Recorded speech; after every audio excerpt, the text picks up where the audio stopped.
मैं उसे तुम्हारी पहुंच से बहुत दूर कर चुका हूँ। अब उसकी तरफ देखने की हिम्मत भी मत करना। अगर तुमने कोई भी हरकत की तो इस बार तुम्हारा नाम अखबारों में नहीं बल्कि कब्र के पत्थर पर लिखा होगा। यह सब सुनकर अवनी के पैरों तले जमीन निकल गई थी। अवनी धीरे धीरे कदम बढ़ाकर विशाल के करीब जाने लगी थी, लेकिन तभी विशाल ने उसकी आहट को महसूस कर लिया था। अवनी के अंदर बेचैनी का तूफान उमड़ रहा था। उसकी आंखों में कई सवाल थे। जैसे ही विशाल ने अवनी की आहट को महसूस किया, उसने झटके से फोन काट दिया था। उसने जैसे ही पीछे मुड़कर देखा, उसकी नजर सीधे अवनी पर पड़ी थी। उसके भीगे लंबे घने बालों से पानी की बूंदें टपक रही थी, जो उसकी गर्दन और कंधों पर मोतियों की तरह चमक रही थीं। उसकी येलो साड़ी का भीगा आंचल उसके बदन से लिपट रहा था। विशाल की आंखें एक पल के लिए उस पर ठहर गई थीं। उसने अपनी भीगी पलकों को झपकाया और धीमी आवाज में पूछा, कौन था और तुम किससे बात कर रहे थे? विशाल ने उसकी नज़रों की तल्खी को महसूस किया था, लेकिन उसने मुस्कुराते हुए जवाब दिया, कुछ खास नहीं, बस कंपनी में थोड़ी प्रॉब्लम है। विशाल ने अवनी की कलाई को हल्के से पकड़कर उसे अपने करीब खींच लिया था। अवनी की सांसें अनकंट्रोल होने लगी थी। विशाल की हल्की सी सरगोशी ने उसके भीतर हलचल मचा दी थी। उसकी उंगलियां अभी भी अवनी की कलाई को हल्के से थामे हुए थीं। अवनी ने खुद को संभालते हुए नजरें झुका ली थीं, लेकिन विशाल ने उसकी ठोड़ी को हल्के से ऊपर उठाकर उसकी आंखों में झांकते हुए कहा, तुम्हें पता है इस तरह भीगे हुए मेरे सामने आना कितना खतरनाक हो सकता है? अवनी के होंठ हल्के से कांप रहे थे, जैसे वे विशाल से कुछ कहना चाहती हो, मगर वे विशाल की गहरी आंखों में उलझकर रह गई थी। विशाल ने धीरे से उसके भीगे हुए आंचल को उंगलियों से छुआ, जिससे अवनी की सांसें और तेज हो गई थी। शायद तुम्हें इसका एहसास नहीं, लेकिन तुम्हारी इस हालत का असर मुझ पर कुछ ज्यादा ही होने लगा है। विशाल की आवाज में हल्की सी मदहोशी थी। अवनी खुद को छुड़ाने की कोशिश कर रही थी, लेकिन विशाल ने उसकी कलाई को थोड़ा और कसकर पकड़ लिया था। विशाल, मुझे जाने दो, अवनी ने धीमी आवाज में कहा।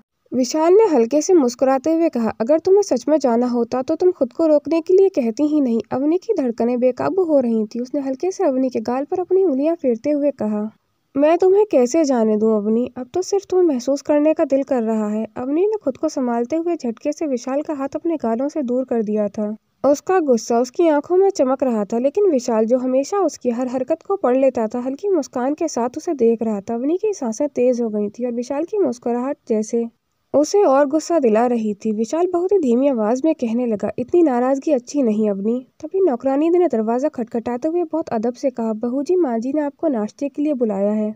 अवनी ने अपनी भावनाओं को समेटते हुए धीमे से सिर हिलाया और बिना विशाल को देखे अलमारी से साड़ी निकालने लगी। विशाल ने भी उससे कुछ नहीं कहा, बस उसकी तरफ एक नजर डाली और फिर खिड़की से बाहर देखने लगा था। जब अवनी सीढ़ियों से नीचे पहुंची तो विशाल की मां सौम्या अग्निहोत्री पहले से ही ड्राइंग रूम में बैठी हुई थी। अवनी ने उनके पैर छुए तो उन्होंने बहुत ही अनमने मन से आशीर्वाद दिया, बस बस खुश रहो।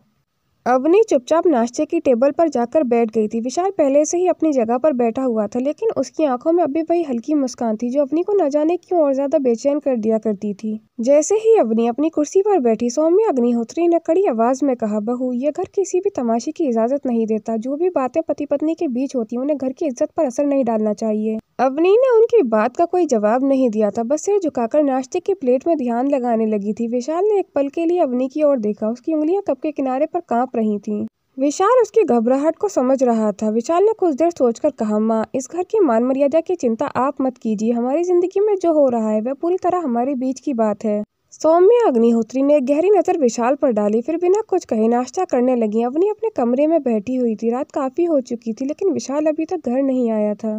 उसका दिल अजीब बेचैनी से भरा हुआ था। मैं उसे तुम्हारी पहुंच से दूर कर चुका हूँ, ये शब्द उसके कानों में बार बार गूंज रहे थे। ये किसके बारे में था? अवनी विशाल का इंतजार करते करते सो गई थी। अचानक किसी के कदमों की आहट से उसकी आंख खुल गई थी। कमरे की लाइट बंद थी। उसने उठकर कमरे में देखा तो कोई नहीं था। उसने गहरी सांस ली और खुद को समझाया, ये सिर्फ मेरा वहम है। लेकिन अगले ही पल उसकी नजर दरवाजे के बाहर से आती परछाई पर पड़ी। कौन है वहाँ? उसने कांपती हुई आवाज में पूछा। अचानक पूरे मेंशन की लाइट ऑफ हो चुकी थी।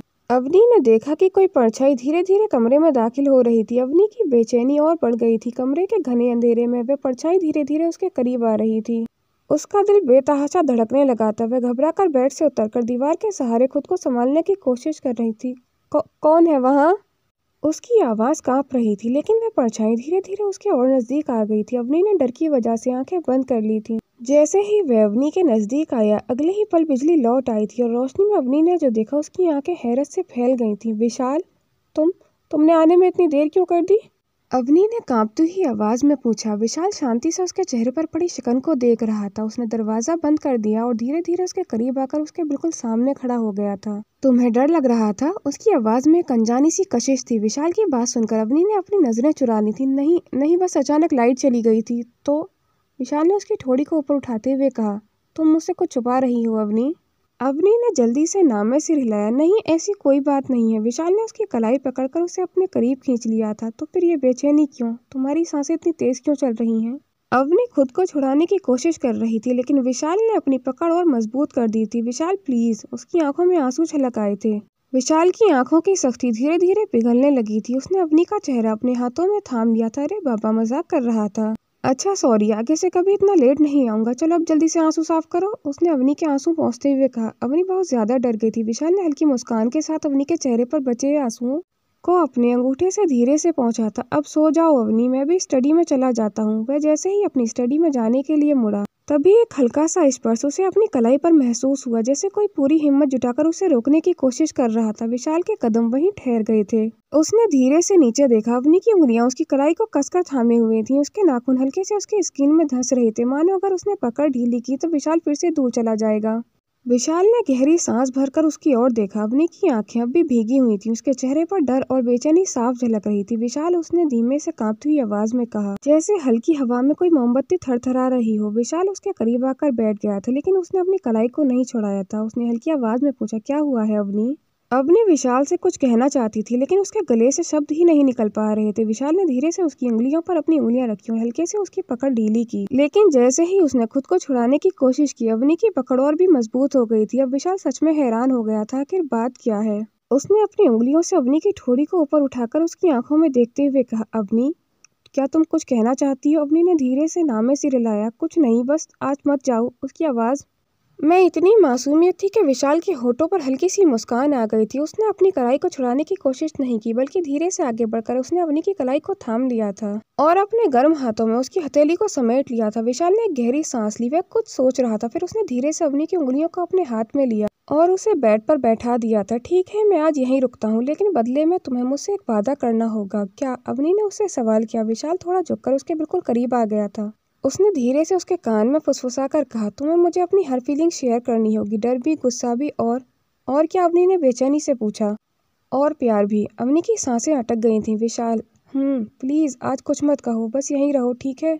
ठीक है बाबा, नहीं जाता। और बेड के दूसरी तरफ तकिया लगाकर लेट गया था। सो जाओ अवनी, मैं यहीं हूँ। अवनी ने गहरी सांस ली और अपनी आंखों को बंद कर लिया था। अवनी की आंखों में हल्का सा सुकून छा गया था। सुबह की हल्की धूप खिड़की के पर्दों से छनकर कमरे में आ रही थी। विशाल ने उसे जगाते हुए कहा, good morning Mrs Agnihotri. Avni ने तकिया उठाकर विशाल की तरफ फेंका, लेकिन विशाल ने मुस्कुराते हुए उसे आसानी से पकड़ लिया था। मुझे तुम्हारी गुड मॉर्निंग की जरूरत नहीं, अवनी ने तमतमाते हुए कहा। विशाल ने हल्का सा झटका और फिर मुस्कुराकर कहने लगा, अच्छा, लेकिन मैंने सोचा था कि शायद रात भर साथ बिताने के बाद तुम्हारा मूड थोड़ा ठीक हो जाएगा। विशाल ने अवनी को छेड़ते हुए कहा। अवनी ने एक झटके से रजाई हटाई और तेजी से उठकर उसके करीब आ गई थी। रात भर क्या बकवास कर रहे हो? उसकी आवाज में झुंझलाहट थी। विशाल ने हल्की मुस्कान के साथ उसकी आंखों में झांकते हुए कहा, तुम जो सोच रही हो वैसा कुछ नहीं होगा, लेकिन तुम्हारी धड़कनें बता रही हैं कि तुम्हें खुद पर भी यकीन नहीं है। तुम खुद पर भी यकीन नहीं कर पा रही कि तुम मुझसे सच में नफरत करती हो या? अवनी ने गुस्से में उसकी शर्ट की कॉलर पकड़ ली थी। उसकी सांसें तेज हो गई थी। विशाल उसकी इस हरकत को बस हल्की शरारत भरी मुस्कान के साथ देख रहा था। उसने शरारती लहजे में कहा, मिसेज अग्निहोत्री, किसी लड़के को ऐसे पकड़ने का मतलब जानती हो? विशाल की इस बात से अवनी और ज्यादा चिढ़ गई थी। उसकी विशाल के कॉलर पर पकड़ और भी मजबूत हो गई थी, मानो अपनी फीलिंग्स को काबू रखने की कोशिश कर रही हो। जो भी हो, मैं इस रिश्ते को कभी नहीं अपनाने वाली, अवनी ने दबे हुए गुस्से में कहा। अवनी का दिल जोर जोर से धड़क रहा था। विशाल की गहरी और ठहरी हुई आंखें जैसे उसकी रूह तक उतर रही थी। उसने झटके से अपनी उंगलियों की पकड़ ढीली की और विशाल का कॉलर छोड़ दिया था, लेकिन उसकी उंगलियां अभी भी हल्के से कांप रही थी। विशाल ने अपना कॉलर ठीक किया। विशाल ने नाराजगी भरे अंदाज में कहा, अच्छा, तो ये रिश्ता तुम्हारे लिए कुछ भी नहीं? अवनी ने तेजी से अपनी नजरें घुमा ली थीं, जैसे कुछ छुपा रही हो। अवनी ने सख्त लहजे में कहा, हाँ, कुछ भी नहीं, ये सब बस एक मजाक है, जबरदस्ती थोपा गया एक रिश्ता जो मेरे लिए कोई मायने नहीं रखता। विशाल की आंखों में एक अजीब सी नमी भर आई थी। विशाल ने ठोस लहजे में उससे कहा, सच में अवनी, अगर ये रिश्ता कुछ भी नहीं तो मेरी नजरों में इतने गुस्से से क्यों देख रही हो? मेरी शर्ट का कॉलर पकड़ने का हक तुम्हें क्यों महसूस हुआ? अवनी का गला सूख गया था। वह इस सवाल का जवाब नहीं दे पाई थी। अवनी ने धीमी आवाज में तल्खी से कहा, क्योंकि तुम मुझे चिढ़ाते हो, मुझे गुस्सा दिलाते हो, मुझे मजबूर करते हो कि मैं उन चीज़ों को महसूस करूं जिन्हें मैं महसूस नहीं करना चाहती। विशाल ने उसकी ओर झुकते हुए नर्म लहजे में कहा, तो महसूस कर रही हो? एक पल के लिए अवनी की सांसें अटक गई थीं। वह कुछ कह ही नहीं पाई थी। बस एक पल के लिए दोनों के बीच का फासला मिट गया था। खिड़की से ठंडी हवा उनके बीच से होकर गुजर रही थी, लेकिन उनके अंदर जलती हुई आग उस ठंडक से कहीं ज्यादा तेज थी। उसकी आंखों में एक अजीब सा दर्द था, जैसे खुद को समझाने की कोशिश कर रही हो कि यह सच नहीं है। विशाल ने अपनी गर्दन उसकी तरफ हल्की सी झुका ली थी। उसकी उंगलियां अवनी की कलाई पर फिसल रही थीं। विशाल ने अपनी पकड़ ढीली करने की कोशिश नहीं की थी। वह हल्के से उसके करीब जाकर फुसफुसाया, तो फिर ये गुस्सा क्यों? अगर तुम्हें फर्क ही नहीं पड़ता तो मेरे नजदीक पर तुम्हारी सांसें तेज क्यों हो जाती हैं? अवनी उसकी पकड़ से छूटकर एकदम पीछे हट गई थी। तुम्हें क्या लगता है मैं तुमसे डरती हूँ? उसने आंखें घुमाते हुए कहा। विशाल ने हल्का सा सिर झुकाया और उसके कान के पास आकर धीमे से कहा, डरती नहीं तो क्यों मुझसे दूर भागती हो? विशाल की बात सुनकर अवनी का दिल जोर से धड़क उठा था। वह खुद को शांत करने की कोशिश कर रही थी, लेकिन विशाल के इतने करीब आने से उसकी सांसें उलझने लगी थीं। उसने तुरंत खुद को संभाला और एक तकिया उठाकर विशाल के सीने पर दे मारा था। हद है तुम्हारी बेशर्मी की, उसने सुझलाते हुए कहा और जल्दी से वॉशरूम में घुस गई थी। पीछे खड़ा विशाल हल्के से मुस्कुराया और खुद से ही बुदबुदाया, देखते हैं कब तक खुद को रोक पाती हो अवनी। अवनी बाथरूम के अंदर शीशे के सामने खड़ी हुई थी। उसके गाल अब भी हल्के गुलाबी हो रहे थे और उसकी सांसें अभी भी अनकंट्रोल थीं। पानी की ठंडी बूंदें उसने अपने चेहरे पर डाली, लेकिन उसके भीतर जलती हुई हलचल कोई ठंडा नहीं कर पा रही थी। यह क्या हो रहा है मेरे साथ? उसने खुद से ही सवाल किया। बाहर विशाल हल्की मुस्कान लिए कमरे में टहल रहा था। अवनी को इस तरह परेशान करना उसे अच्छा लग रहा था। वह मुस्कुराते हुए अवनी के बारे में ही सोच रहा था। अचानक उसके फोन पर एक अनजान नंबर से मैसेज आया। तुमने सोचा था कि तुम उसे हमेशा अपने पास रख पाओगे? खेल अभी खत्म नहीं हुआ है विशाल अग्निहोत्री, अब बारी तुम्हारी है। विशाल के चेहरे की मुस्कान अचानक गायब हो गई थी। उसकी भौहें तन गई थीं और उसकी उंगलियां फोन की स्क्रीन पर कस गई थी। उसने तुरंत ही इस नंबर को ट्रेस करने की कोशिश की थी, लेकिन ये प्राइवेट नंबर था। ये कौन हो सकता है? वह खुद से ही बुदबुदाया। तभी बाथरूम का दरवाजा खुला और अवनी बाथरूम से बाहर आ गई थी। उसने एक हल्के ग्रीन रंग की साड़ी पहनी थी, लेकिन उसके चेहरे पर उलझन साफ झलक रही थी। विशाल का सीरियस चेहरा देखकर वह ठिठक गई थी। क्या हुआ? उसने धीरे से पूछा। विशाल ने एक पल के लिए उसकी आंखों में देखा, फिर सिर झटककर मुस्कुराने की कोशिश करने लगा। कुछ नहीं, बस ऑफिस का एक मामूली मैसेज था। लेकिन अवनी उसकी आंखों की गहराई में छिपी टेंशन को महसूस कर चुकी थी। वह कुछ कहने ही वाली थी कि तभी दरवाजे पर जोर की दस्तक हुई। विशाल बाबू, बाहर से नौकरानी की घबराई हुई आवाज आई। विशाल और अवनी दोनों ने एक दूसरे की ओर देखा और जल्दी से दरवाजा खोला। क्या हुआ? विशाल ने पूछा। बाहर कोई आदमी आया है, उसने कहा कि उसे आपसे जरूरी बात करनी है और वो बहुत अजीब तरह से देख रहा था, नौकरानी ने कांपती हुई आवाज में कहा। विशाल के माथे पर लकीरें गहरी हो गई थीं। कहाँ है वो? मेन गेट पर, नौकरानी ने घबराते हुए जवाब दिया। विशाल तेजी से कमरे से बाहर निकल गया था और अवनी भी उसके पीछे पीछे चल दी थी। जब दोनों बाहर पहुंचे तो देखा कि एक लंबा गठीला आदमी दरवाजे के पास खड़ा हुआ था। उसकी आंखों में एक अजीब सी चमक थी और उसके होठों पर हल्की सी मुस्कान थी, एक खतरनाक मुस्कान। कौन हो तुम? विशाल ने सख्त आवाज में पूछा। आदमी ने जेब से एक छोटा सा पैकेट निकाला और उसे विशाल की ओर बढ़ा दिया था। ये तुम्हारे लिए तोहफा है। विशाल ने झिझकते हुए पैकेट लिया और उसे खोला। उसके अंदर एक पुरानी घड़ी थी जो पूरी तरह से टूट चुकी थी और उस पे हल्का सा खून भी लगा हुआ था। उस घड़ी को देखकर विशाल का चेहरा सफेद पड़ गया था। अवनी ने घबराकर पूछा, विशाल ये क्या है? विशाल के हाथ कांप रहे थे। वह उस घड़ी को अच्छे से पहचानता था। वह उसी के दोस्त की थी जिसे उसने बहुत सालों पहले ही खो दिया था। यह मुमकिन नहीं, विशाल ने घबराते हुए कहा। उस आदमी ने हल्की हंसी के साथ कहा, समझ गए ना, खेल शुरू हो चुका है। विशाल अग्निहोत्री, अवनी ने देखा कि विशाल के चेहरे से जैसे सारी रंगत उड़ गई थी। उसके हाथ अभी भी हल्के हल्के कांप रहे थे। उसने धीरे से घड़ी को अपनी मुट्ठी में भींच लिया था, मानो यह यकीन करने की कोशिश कर रहा हो कि ये कोई बुरा सपना नहीं बल्कि हकीकत है। अब सवाल ये था कि कौन था वो आदमी और विशाल के अतीत का कौन सा राज अब उसके आज को हिला देने वाला था। विशाल के राज, अवनी को उलझने और उनके बीच बढ़ता हुआ तनाव और खिंचाव। क्या कभी विशाल पर भरोसा कर पाएगी? क्या विशाल सच में उसका भला चाहता था या उसके पीछे उसका और कोई मकसद छुपा हुआ था? क्या सच में अवनी विशाल से इतनी नफरत करती थी जितना वह सोचती थी, या फिर ये नफरत धीरे धीरे किसी और एहसास में बदल रही थी? दोस्तों, इस कहानी का अगला पार्ट देखने के लिए मेरे YouTube चैनल को सब्सक्राइब करें और ऐसी ही इंटरेस्टिंग कहानियां सुनने के लिए बेल आइकन को प्रेस करें ताकि हमारी कहानी की नोटिफिकेशन आप तक सबसे पहले पहुंच सके। और कहानी अगर आपको पसंद आती है तो वीडियो को लाइक, कमेंट और शेयर करें।